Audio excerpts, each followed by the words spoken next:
আজকেই আমার বিয়ে হয়েছে। আমার বিদায়ের সময় মা আমাকে ডেকে বললেন, চামেলি, বিয়ের রাতে স্বামীকে তোর কাছে আসতে দিবি না, কারণ সে যদি তোর কাছে আসে তাহলে তাকে ছেড়ে দিয়ে দেবে। তাই মনে রাখিস, তোর স্বামী যেন তোকে ছুতে না পারে। আমি অবাক হয়ে মায়ের দিকে তাকালে মা বললেন, শোনো, আপাতত যতটা পারিস স্বামীর থেকে দূরে থাকবি। কিন্তু মা, সে কি মানবে? কতদিন অপেক্ষার পরে মোহিত আমাকে পেয়েছে, তাই আমার কাছে না এসে সে কি মানবে? তারপরে মা আমাকে এমন কথা বললেন যে আমি কেঁপে উঠলাম। আমি বললাম, মা, তোমার আমাকে বিয়ে দেওয়া উচিত হয়নি। মোহিতের জীবন নষ্ট করার আগে তোমার একবার ভাবা উচিত ছিল। মোহিত যখন এই সত্যটা জানতে পারবে তখন তার সব কিছু শেষ হয়ে যাবে। তুমি এটা ভালো করনি। আমার চোখে পানি চলে এলো। মা, তুমি আমার কাছে এই সত্যটা কেন লুকিয়ে রেখেছিল? মা বললেন, মোহিতের রাগের কারণেই এই বিয়ে হয়েছে। আমি প্রথম এই বিয়েতে না করেছিলাম, কিন্তু ওরা যখন মানল না, তখন আমিও ভাবলাম যাক, তোরও সংসার হবে, হয়তো সময়ের সাথে সাথে তোর জীবনেও সুখের রঙে ভরে উঠবে। কতদিন তুই এই বাড়িতে এইভাবে বসে থাকবি? এখন আমি কি করব? মন খারাপ করে শ্বশুর বাড়িতে গেলাম। এখানে এসে আমি সেটাই করলাম যেটা মা বলেছিল, আমার স্বামীকে আমার কাছে আসতে দেইনি। বিয়ের রাতে সে ঘরে এসে বিছানায় বসে আমার সৌন্দর্যের প্রশংসা করল, তারপরে আমার হাতটা ছোঁয়ার সাথে সাথে আমি তাকে সরিয়ে দিলাম। মোহিত অবাক হয়ে আমাকে এর কারণ জিজ্ঞেস করলে আমি কাঁদতে শুরু করলাম, কিন্তু কারণটা বললাম না আমি। তারপরে একদিন আমার স্বামী মোহিত আমার সব গোপন বিষয়টি জানতে পেরে গেল। আমি লজ্জায় কাউকে মুখ দেখাতে পারলাম না, কারণ আমার মধ্যে বউ হওয়ার। আমি মোহিতের রুমে বিছানায় বসে আছি, আর সে অবাক হয়ে আমার দিকে তাকিয়ে আছে। আমার অনেক দুর্বল মনে হচ্ছে, আমি বরফের মতো একদম জমে গেছি। আমি অনুভব করতে পারছি সামনে বসা আমার স্বামীর নজর আমার শরীরের দিকে। সে বলতে থাকলো, কি বিষয় চামেলি, এই বিয়েতে কি তোমার মতো ছিল না? আমি চোখ তুলে তাকে দেখে অনেক কষ্টে চোখের পানি ধরে রেখেছি।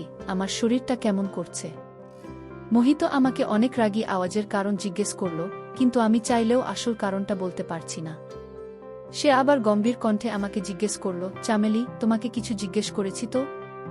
তার এমন আওয়াজে আমি আতঙ্কিত হয়ে অনেক কাঁদতে শুরু করি। কিন্তু আমার সামনের লোকটা মনে হয় প্রতিজ্ঞা করেছে যে সে উত্তর না পেলে আমাকে ছাড়বে না। মোহিত আবার উচ্চকণ্ঠে বলল, তোমার কান্না থামাও, আর আমাকে বিষয়গুলোর কারণ বলো। তুমি যদি ভাবো তোমার এই কান্না দেখে আমি গলে যাব আর আজ রাতে তোমার ধারে কাছে আসব না, তাহলে এই ভুল ধারণা তোমার মন থেকে বের করে নাও। এটা বলেই সে আমার কাপা হাতটা ধরল। আমি হাতটা ছাড়িয়ে নেওয়ার চেষ্টা করতেই সে আমার আরও কাছে এসে বলল, চামেলি, তুমি কি আমার পরীক্ষা নিচ্ছ? আমি কি অন্যায় করেছি যে তুমি এইভাবে আমার থেকে দূরে সরে যাচ্ছ? আমাকে তোমার কাছেও আসতে দিচ্ছে না। আজ আমাদের বিয়ের রাত। বিয়ে নিয়ে ছেলে ও মেয়েদের মনে কত স্বপ্ন থাকে, আর তুমি আমাকে তোমার কাছে আসতেই দিচ্ছে না? অন্তত আমাকে এর কারণটা বল, হয়তো আমি তোমার সমস্যার সমাধান করতে পারব। চামেলি, আমি কোন দেব না যে মেয়েটি আমার জন্য সব দিক দিয়ে ঠিক আছে। আমি কি কেবল তাকে দেখি থাকব? আমি অনেক কষ্টে এই সময় পার করেছি। আমি সবসময় তোমার সাথে থাকার স্বপ্ন দেখেছি। আস্তে আস্তে মোহিতের কথা বলার ধরন নরম হয়ে উঠতে শুরু করে। সে আমার মুখের উপরে থাকা চুলের দিকে গরম গরম চোখে তাকিয়েছিল, আর আমার শরীরটা কেমন যেন করছিল। আজ তাকে যত কঠিন মনে হচ্ছে, তাকে থামানো আমার পক্ষে অনেক কঠিন। কিন্তু আমি অসহায়। আমার মা আমাকে যে কথা বলেছে তা যদি মোহিত জানত, তবে আমাকে ছেড়ে দিয়ে দিত। মোহিত আমার মুখ দেখার জন্য একটি চেইন দিল। সেটা পরানোর সময় তার হাত আমার শরীরে পড়েছে, আর আমার সব শরীর কেমন যেন করছে। আমি তাড়াতাড়ি তার হাতটা সরিয়ে দিয়ে আমিও পিছনের দিকে সরে এসে বললাম, মোহিত, আমাকে বোঝার চেষ্টা করো, প্লিজ, আমাকে 1 মাস সময় দাও। আমি অনুনয় বিনয় করেছিলাম, কিন্তু মোহিত কোনো কিছু শুনল না। সে কিছু শোনার মুডেই ছিল না। সে বলল, আমাকে কারণটা বলো, না হলে আমি অন্য কিছু করব। তোমার কাছ থেকে আমার অধিকার আদায় করে নিলেও তুমি আমাকে কিছুই বলতে পারবে না। সেও সম্ভবত প্রতিজ্ঞা করেছিল আমার কথা না শোনার, কিন্তু আমি জানতাম মোহিতের সাথে এই সম্পর্কটা আমার জন্য কি নতুন বিপদ নিয়ে আসতে চলেছে, কিন্তু আমি তাকে আটকাতেও পারছি না। যতই সে আমার কাছাকাছি আসছিল, ততই আমার অবস্থা খারাপ হয়ে যাচ্ছিল। আমি এতটাই টেনশনে ছিলাম যে বিছানায় জ্ঞান হারিয়ে পড়ে যাই। মোহিত চামেলি চামেলি বলে ডাকছিল, আর আমার হাত ধরে ডাকছে। হয়তো ওর ধারণা ছিল না যে আমি জ্ঞান হারিয়ে যাব। হয়তো আমি জ্ঞান হারিয়ে ফেলেছি, কারণ মায়ের সেই কথা, আর তার উপর স্বামীর সেই দাবিগুলোর চাপ। আমি চাইলেও আমার স্বামীকে আমার কাছে আসতে দিতে পারিনি। এমন নয় যে আমার জীবনে অন্য কোনো পুরুষ ছিল।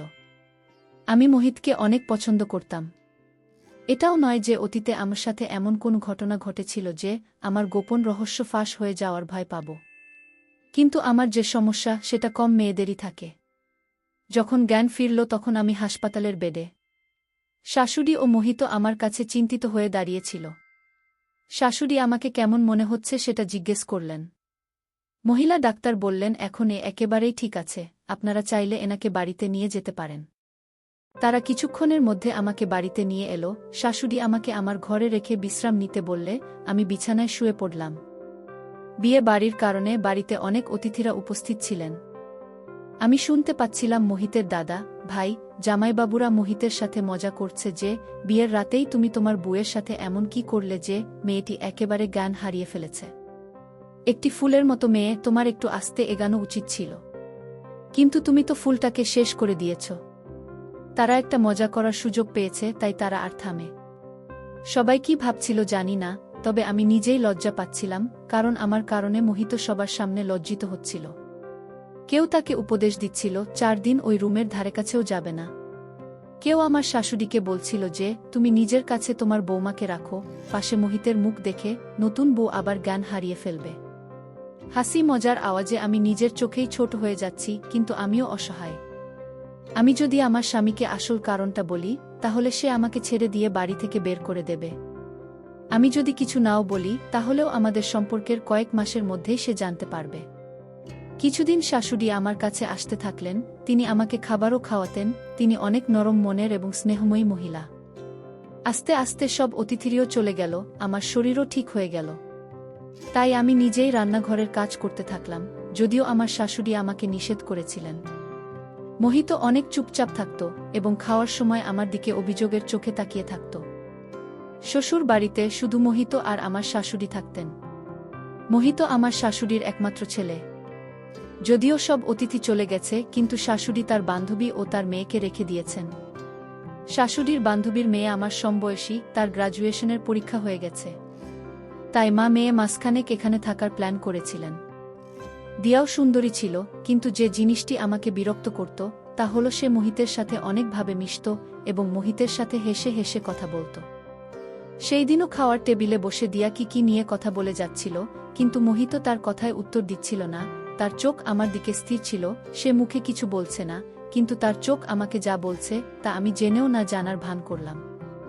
রাতে রান্নাঘরের কাজ করছিলাম, সবাই যে যার রুমে চলে গিয়েছে। কিছুর অনুভূতি হওয়ায় মাথা ঘুরিয়ে দেখলাম মোহিত আমার ঠিক পিছনের দিকে দাঁড়িয়ে আছে। সে বলল, মাথা ব্যথায় আমার ঘুম আসছে না, 1 কাপ চা বানিয়ে দাও তো। ভাবলাম চায়ের কথা বলে বেরিয়ে যাবে। আমি চায়ের কেটলিটা গ্যাসের উপরে রাখলাম। আমি রান্নাঘরে কাজ করার সময় রান্নাঘরের দরজায় আমার পোশাকগুলো রাখতাম, কারণ এই সময় আমি রান্নাঘরে একাই থাকি আর বাড়িতে কোনো মানুষ বা কেউ ছিল না। কিন্তু মোহিত হঠাৎ এইভাবে রান্নাঘরে এসে আমার কাছে দাঁড়াবে তা আমার ধারণা ছিল না। আমি যখন ওর দিকে মনোযোগ দিয়ে দেখলাম, তখন আমার লজ্জা পেতে থাকল। ও রান্নাঘরের দরজার কাছেই দাঁড়িয়ে, আর আমার পোশাকটাও সেখানেই আছে। আমি পোশাকটা নিয়ে নিজের শরীরে দিতেও পারছি না।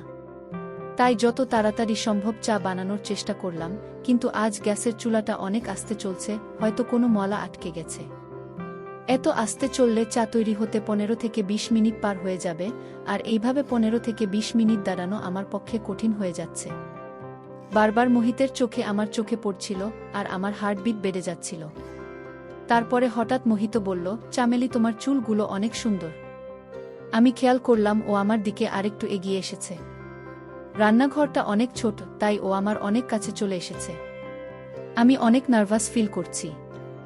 ও আমার সামনে দাঁড়িয়ে আমার মুখের দিকে তাকিয়ে বলল, জানো, আমি তোমাকে আমার বন্ধুর বিয়েতে প্রথম দেখেছিলাম। যতক্ষণ আমি বিয়ের অনুষ্ঠানে ছিলাম, আমার চোখ সবসময় তোমার দিকেই স্থির ছিল। সেখানেই আমি মনে মনে তোমাকে ভালোবেসে ফেলি। তখন থেকে তোমার সাথে আমার বিয়ের কথা ঠিক না হওয়া পর্যন্ত আমি কোনোমতেই শান্তি পাচ্ছিলাম না। এই বলে মোহিত আমার আরও কাছে চলে এলো, আর আমি পিছিয়ে দেয়ালে গিয়ে বাধা পেলাম। মোহিত, প্লিজ সরো, আমাকে আমার পোশাকটা নিতে দাও বলে আমি আমার কপালের ঘাম মুছলাম। মোহিত বলল, এখানে অপর কেউ নেই যার থেকে তোমাকে নিজেকে লুকাতে হবে। মোহিত আমার আরও কাছে এসে আমার শরীরটা ধরে। ওর গরম নিঃশ্বাসে আমি নরম হয়ে যেতে থাকলাম। আমার অবস্থা আরও খারাপ হতে থাকল। আমার মুখ ওর নিয়ন্ত্রণে নেওয়ার আগেই আমি ওকে পিছনের দিকে সরিয়ে দিয়ে রান্নাঘর থেকে বেরিয়ে তাড়াতাড়ি আমার রুমে গিয়ে দরজা বন্ধ করে দিলাম। আমি কিভাবে মোহিতকে থামাতে পারি? সে আমার স্বামী এবং আমাকে ভালোবাসে। সে তার বন্ধুর বিয়েতে আমাকে দেখে আমাদের বাড়িতে বিয়ের সম্বন্ধ পাঠিয়েছিল। আমার মা প্রথমে এই বিয়েতে রাজি হননি, কিন্তু মোহিত এই বিয়েটা নিশ্চিত না হওয়া পর্যন্ত আমাদের বাড়ির দরজাটা ছাড়েনি। আর আজ এত অপেক্ষার পরে সে আমাকে স্ত্রী হিসেবে পেয়েছে, কিন্তু সে আমাকে তার মন ভরে ভালোবাসতেও পারেনি, কারণ আমি তাকে অনুমতি দেইনি। সে তো তার জায়গায় ঠিকই ছিল, কিন্তু আমি সেই এক সমস্যায় আটকে ছিলাম। সে আমার জন্য সমস্যা হয়ে দাঁড়িয়েছিল। টেনশনে আমি কাঁদতে থাকলাম। আমি পাথর না, এটা একটা স্বাভাবিক সম্পর্ক। মোহিত যতটা আমার ভালোবাসা পাওয়ার জন্য ব্যাকুল ছিল, আমিও ততটাই তার ভালোবাসা পাওয়ার জন্য আকুল ছিলাম। মনে হতো আমি সব কথা ভুলে তার মনের মধ্যে লুকিয়ে পড়ি, কিন্তু আমার অসহায়ত্ব আমাকে আটকে রেখেছে।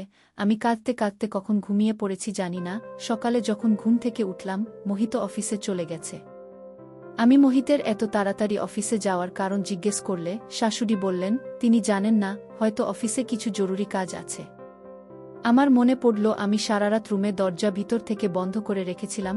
সম্ভবত মোহিত ডাইনিংয়ের সোফায় ঘুমিয়েছে। তার ব্যাগ জামাকাপড় তো রুমেই। বুঝলাম মোহিত অফিসে যায়নি, বাড়ি থেকে কোথাও একটা চলে গেছে। এখন আমার মোহিতের চিন্তা হতে থাকল। জানি না সে কোথায় গেছে, হয়তো সে আমার উপর রাগ করেছে। এই সব চিন্তাতেই সারাদিন পার করলাম আমি। সন্ধ্যার দিকে মোহিত এসে সোজা ঘরে চলে গেল। তারপর থেকে মোহিত আমার সাথে কথা বলা একেবারেই বন্ধ করে দিল। সে আমার দিকে তাকায়ও না।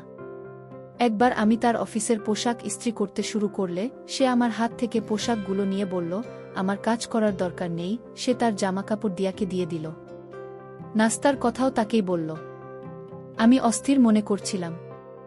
সম্ভবত আমার প্রতি মোহিতের ব্যবহার ঠিকই ছিল, কতক্ষণ সে আমার সাথে ভদ্র থাকতে পারে। কিন্তু আমার জীবন বেরিয়ে যাচ্ছিল যখন আমি দিয়াকে তার সাথে ঘুরতে দেখলাম। সে আনন্দের সাথেই মোহিতের সব কাজ করে দিচ্ছিল।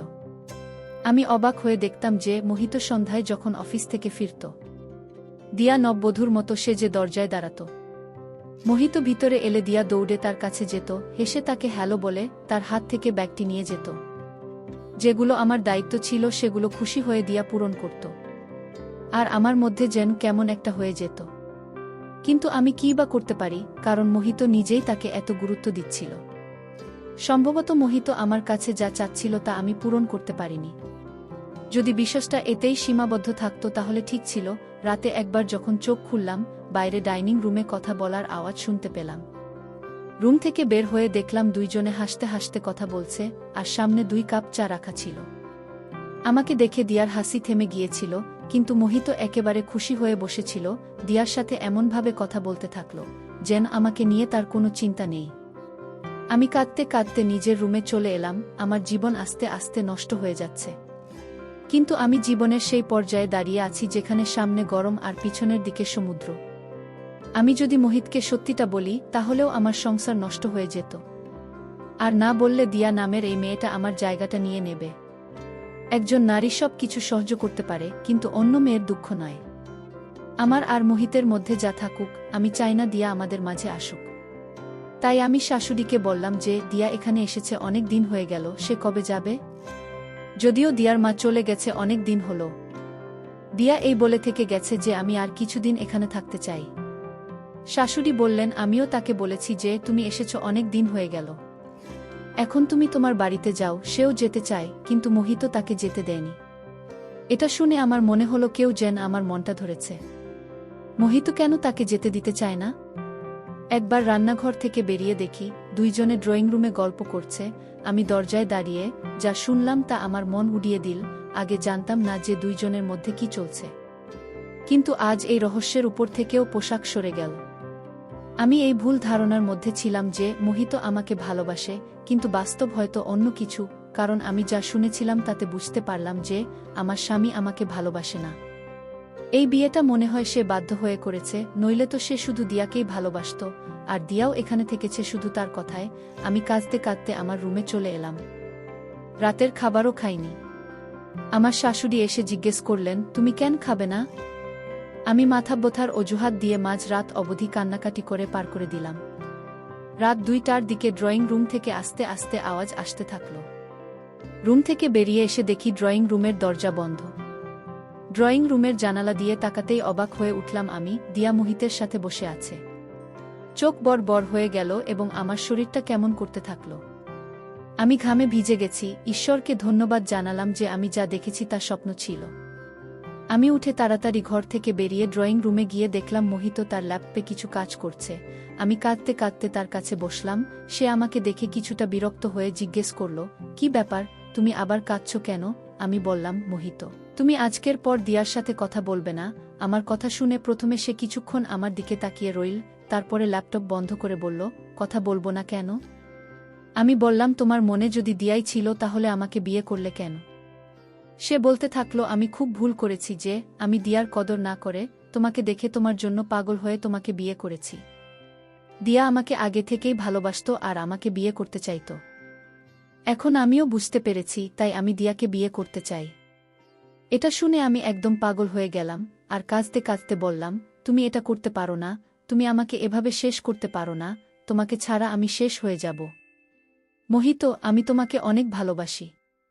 আমার কথা শুনে মোহিত আমার হাত ধরে রুমে নিয়ে এসে রুমের দরজা বন্ধ করে দিয়ে বলল, শুধু এইটুকুই আমি শুনতে চেয়েছিলাম। আমি জানতাম তোমার মধ্যে মন আছে, তাই আমি দিয়াকে অনুরোধ করেছিলাম এই নাটকটা করতে। চামেলি, দিয়া আমার নিজের বোন। মায়ের বান্ধবীর কোনো সন্তান নেই, তাই মা দিয়াকে তাকে দিয়েছিলেন। এটা আমার জন্য একেবারে নতুন, আমি জানতাম না। তখন মোহিত বলল যে তুমি আমাকে দূরে পাঠিয়ে দিয়েছিলে, যেটা আমাকে অনেক কষ্ট দিয়েছে। আমি ভেবেছিলাম তুমি হয়তো অন্য কাউকে ভালোবাসো, তাই আমার থেকে দূরে থাকার অজুহাত খুঁজতেছি। আমি দিয়ার সাথে মিলে এই নাটকটি করেছি, আর আজকে তোমার অভিব্যক্তি আমাকে আনন্দ এবং শান্তিতে ভরিয়ে দিয়েছে। মোহিত আমার কাছে আসতে থাকল, এত কাছে যে সে আমাকে তার সাথে নিল। মোহিত অন্য কণ্ঠে বলল, চামেলি, তোমার মন থেকে সব ভয় দূর করে দাও। আমি তোমার স্বামী, আমি তোমাকে অনেক ভালোবাসি, তোমাকে কখনোই কষ্ট দেব না। এইবার আমি তাকে আর আটকাতে পারলাম না, কারণ আমি আমার ভালোবাসা প্রকাশ করে দিয়েছি। সারারাত এই ভয়ে পার করলাম যে যেদিন মোহিত আমার সত্যিটা জানবে সেই দিনই হবে এই বাড়িতে আমার শেষ দিন। যাই হোক, আমার আদর পেয়ে মোহিত অনেক খুশি। কিছুদিন পরে দিয়াও ফিরে গেল। কিন্তু আমি সবসময় ভয়ে ভয়ে থাকতাম যে মোহিত যখন আমার সত্যটা জানতে পারবে তখন আমার কি হবে। মাত্র কয়েক মাস হয়েছে আমাদের বিয়ে। একদিন খাওয়ার সময় আমার শাশুড়ি বলতে শুরু করলেন, মোহিত, যত তাড়াতাড়ি সম্ভব আমাকে নাতিপুতির সুখ বর্ষ না। তুই আমার একমাত্র ছেলে, আর আমি তাড়াতাড়ি দাদি হতে চাই। এই নির্জন বাড়িতে ছোট বাবুর কান্নার আওয়াজ। একথা শোনা মাত্রই আমার হাত থেকে প্লেট পড়ে গেল। আমি তাড়াতাড়ি প্লেটটা তুলে নিলাম। মোহিত আমার দিকে তাকিয়ে বলল, কি ব্যাপার চামেলি, তুমি টেনশনে আছো মনে হচ্ছে। আমি তাকে কি উত্তর দেব? আমি চুপচাপ রইলাম দেখে মোহিত হেসে তার মাকে সান্ত্বনা দিয়ে বলল, মা, এত তারা কিসের? তুমি তাড়াতাড়ি সুখবর পাবে। কিন্তু আমার শাশুড়ির যেন খুব ইচ্ছা, এবং হয়তো তার ইচ্ছা স্বাভাবিক। তার মাত্র 2টি সন্তান, তার মধ্যে দিয়াকে তিনি তার বান্ধবীকে দিয়েছিলেন, তার কাছে শুধু মোহিত ছিল। এই বাড়িটি বহু বছর ধরে ফাঁকা পড়ে আছে, সেজন্যই তার বাবুর নেওয়া অনেক ইচ্ছা। তার মায়ের বারবার বলার জন্য মোহিত আমাকে একজন মহিলা ডাক্তারের কাছে নিয়ে গেলে তিনি অনেক টেস্ট লিখে দিলেন। আমি অনেক অস্থির ছিলাম, এইসব কিছু ঠিক হচ্ছিল না। আমি ভয়ে ভয়ে মোহিতকে বললাম, মায়ের বাবু নেওয়ার এত ইচ্ছা কেন? কি? মোহিত আমার হাত ধরে বলল, চামেলি, বাবু আমারও অনেক পছন্দ। আমি শুধু চাই সৃষ্টিকর্তা যেন আমাকে একসাথে 2টো বাবু দেন। মোহিতের 2টি সন্তানের কথা আমার মনকে কষ্ট দেওয়ার জন্য যথেষ্ট। আমার মা আমাকে যে সত্যিটা বলেছিলেন, আমি জানতাম আমি মোহিতকে এই সুখ কখনো দিতে পারব না, আর যেদিন মোহিত এটা জানবে সেদিনই হবে এই বাড়িতে আমার শেষ দিন। সে কখনই আমাকে এটার সাথে মেনে নেবে না। তারপরে আল্ট্রাসাউন্ড করার সময় যেভাবে ডাক্তার একবার আমার মুখের দিকে একবার আল্ট্রাসাউন্ড স্ক্রিনের দিকে তাকাচ্ছিল, তাতে যেন আমার মন আমার শরীর থেকে বেরিয়ে যাচ্ছিল। আমার চোখ থেকে পানি পড়তে থাকল। আমি ডাক্তারকে অনুরোধ করলাম আমার স্বামীকে এই সম্পর্কে কিছু না বলার জন্য। কিন্তু তিনি বলতে থাকলেন, আমাদের এই ক্ষমতা নেই, আর আমি না বললেও অন্য কোনো আল্ট্রাসাউন্ডের লোক এই কথা বলবে। তুমি বেশিক্ষণ লুকিয়ে রাখতে পারবে না। সবচেয়ে ভালো হয় তুমি নিজেই তোমার স্বামীকে সত্যিটা বলো। আমি তাকে অনুনয় বিনয় করতে থাকলাম যে আমার সংসার শেষ হয়ে যাবে, কিন্তু হয়তো আমার কপাল খারাপ। রিপোর্ট মোহিতের কাছে পৌঁছে গেল। মহিলা ডাক্তার রিপোর্টটা দেখার সাথে সাথে আমাকে অবাক চোখে দেখতে থাকল। আর তিনি মোহিতকে আমার রিপোর্টের সব সত্যিটা বলে দিলেন। আমি পাথরের মতো বসে রইলাম। মোহিত আমার সত্যিটা জেনে গেছে। মোহিতের পরিবর্তন হয়ে যাওয়া চেহারা দেখে আমার জীবন বেরিয়ে যাচ্ছিল। বাড়ি যেতেই আমার শাশুড়ি যখন মোহিতকে আমার রিপোর্ট সম্পর্কে জিজ্ঞাসা করলেন, মোহিত বলল যে ডাক্তার এখনও কিছু বলেনি। আমি এই কথা শুনে কিছুটা সুখ অনুভব করলাম, কারণ শাশুড়ি জানলে আমাকে হাত ধরে বাড়ি থেকে বের করে দিতেন। আমি চুপচাপ আমার রুমে চলে এলাম। এখন অস্থিরতায় আমার মনটা বেরিয়ে যাচ্ছিল। জানি না মোহিত রুমে এসে আমাকে কি শাস্তি শোনাবে। মোহিত যখন রুমে এলো তখন তার চোখ লাল।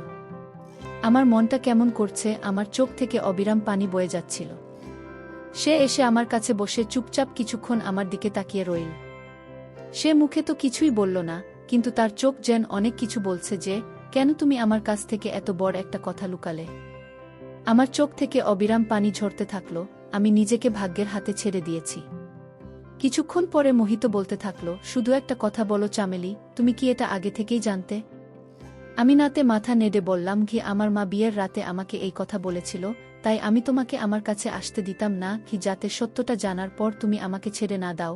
এই বলে আমি কাঁদতে থাকলাম। সে বলল, চামেলি তুমি এটা ভালো করনি। তুমি জানো আমি আমার মায়ের একমাত্র সন্তান। যদি তোমার মা সত্যিটা জানত, তাহলে আমাদেরকে অন্ধকারে রেখে অন্যায় করেছেন। এই কথা বলেই মোহিত ঘর থেকে বেরিয়ে গেল। সারারাত আর রুমে আসেনি। বিয়ের রাতে মা কাঁদতে কাঁদতে আমাকে বলেছিলেন যে জন্ম থেকেই আমার মধ্যে বাবু নেওয়ার ক্ষমতা নেই, আমি কখনই মা হতে পারব না।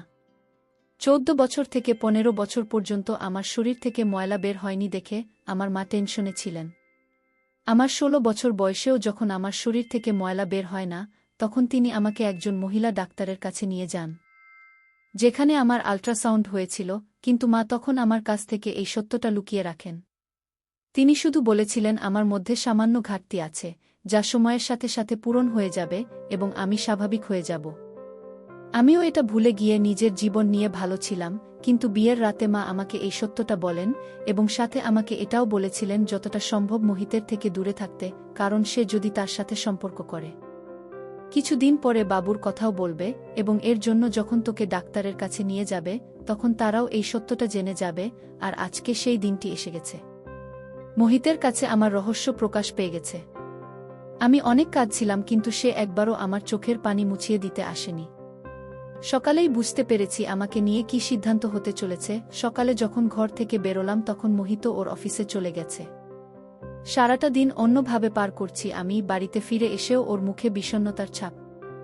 সে হাতে রিপোর্টগুলো নিয়ে শাশুড়ির সামনে রাখে। আমি ভয়ে শেষ হয়ে যাচ্ছিলাম, কিন্তু জানতে পারলাম আমার শাশুড়ি সম্পূর্ণ নিরক্ষর। তিনি বললেন, মোহিত, আমি এসব রিপোর্ট কি বুঝি, এতে কি লেখা আছে সেটা আমাকে বল। মোহিত বলল, মা, আমি তোমাকে কখনো বংশধর দিতে পারবো না, সন্তান হওয়ার ক্ষমতাই আমার নেই। আমার কোনোদিন সন্তান হবে না। এই বলে মায়ের শরীরে মাথা রেখে সে কাঁদতে থাকল। শাশুড়িকে ধরে আরও বলল, দয়া করে আমাকে সন্তানের জন্য আর জিজ্ঞেস করবে না। আমি তোমাকে সবকিছু দিতে পারি, কিন্তু সন্তান কোনোমতেই না। এসব শুনে আমার শরীরের রং পরিবর্তন হয়ে গেল। মোহিত সবকিছু নিজের উপরে নিয়ে আমাকে সবকিছু থেকে মুক্তি দিয়ে দিল। আমার শাশুড়িও কাঁদছেন আর আমি অবাক হয়ে আমার স্বামীর দিকে তাকিয়ে রইলাম যে এটা পুরুষের কোনো রূপ, যেটা মোহিতের রূপে আমার সামনে। আমার শাশুড়ি কিছুক্ষণ কান্নাকাটি করে তারপরে তিনি বললেন, চিন্তা করিস না মোহিত, অনাথ আশ্রম থেকে একটা বাবু নিয়ে আসিস আর আমরা নিজের মনে করে তাকে মানুষ করব। কিন্তু তুই মন খারাপ করিস না, আমি আর কখনো তোকে সন্তান নিতে বলবো না। রুমে এসে মোহিত প্রাণহীন মানুষের মতো শুয়ে পড়ল। আমি তার কাছে গিয়ে তার পা ধরে কাঁদতে কাঁদতে বললাম, তুমি একই করলে? আমার সমস্যাগুলো নিজের মাথায় নিয়ে নিলে? সে আমাকে হাত ধরে তার কাছে বসিয়ে বলল, স্বামী স্ত্রী একে অপরের অংশ এবং আমাদের নিজেদের সমস্যাগুলো মেনে নিতে হয়। তুমি তোমার সমস্যাগুলো আমারও সমস্যা এবং তোমার গুণ আমারও গুণ। আমি বলছি না যে এসব আমার কাছে সহজ ছিল, কিন্তু আমি তোমাকে ছেড়ে থাকতে পারবো না। এই সবে তোমার কোনো দোষ নেই। এই বলে মোহিত আমাকে ধরল। আমি পৃথিবীর সবচেয়ে ভাগ্যবান মহিলা যে মোহিতের মতো স্বামী পেয়েছি। আজ আমাদের বিয়ের 5 বছর হয়ে গেছে। দিয়ারও বিয়ে হয়ে গেছে আর সে যমজ সন্তানের জন্ম দিয়েছে। একটি ছেলে দিয়া আমাকে এবং মোহিতকে দিয়েছে। আমি আনন্দের সাথেই দিয়ার ছেলেকে নিজের করে নিয়েছি। এখন মোহিত এবং আমার শাশুড়িও অনেক খুশি। ওই বাবুর জন্য এখন মনে হচ্ছে আমাদের পরিবার পরিপূর্ণ। ধন্যবাদ বন্ধুরা গল্পটা শোনার জন্য।